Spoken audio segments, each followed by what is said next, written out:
knows best. Shahjan from the US, he says, I want to buy a house from United Islamic Financing or whatever, and they have a plot and they have a profit of 2.8. They say the final price is fixed and there is a penalty fee if you are late, etc. I cannot answer such questions because a lot of the Muslims call me about such financing, and I say I have to look at the contract. And it's not logical for me to look at the contract when it's like 15, 20 pages and there are fine prints all over the place and the devil is in the details. So you cannot just simply say, oh, it says Islamic financing. No, lots of the Islamic financing are un-Islamic. They have scholars on their Sharia board that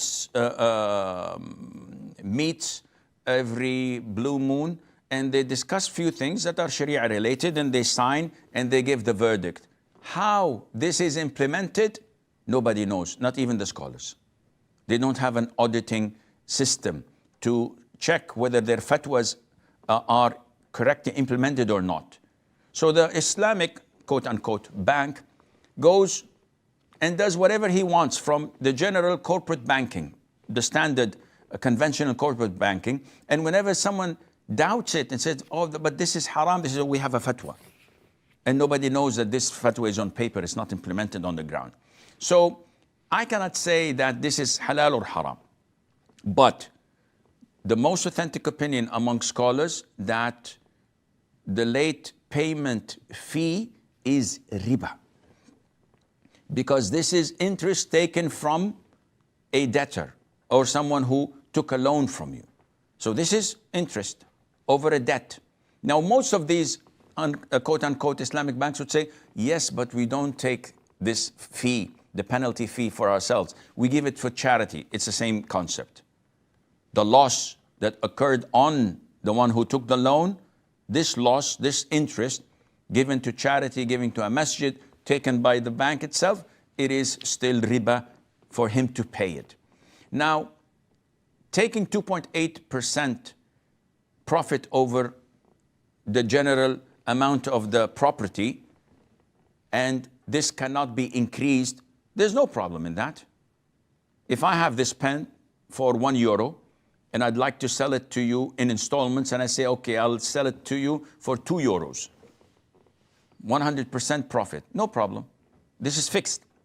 The issue is, you're buying the property from the owner or from a third party financing it. So my name is Asim. I'm interested in buying a house that belongs to Abdullah.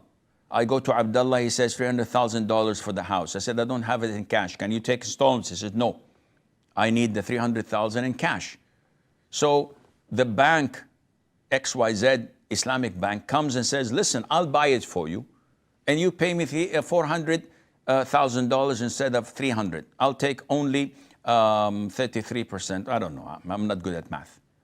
So what do you say? I said, okay. He said, okay, then sign all these documents and papers stating, when I read, that I buy it, that I'm committed, that I will not default. And I say, okay, what should I sign? Here? But you're saying that you're selling me the house and you don't possess the house. He said, yes, after you finish, I will go and possess it, and then I'll resell it to you.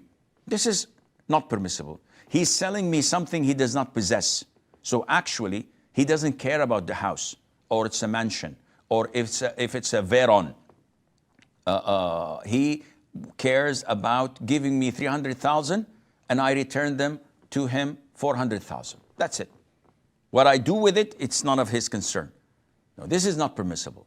The second, well, I'm told that we have 3 minutes left.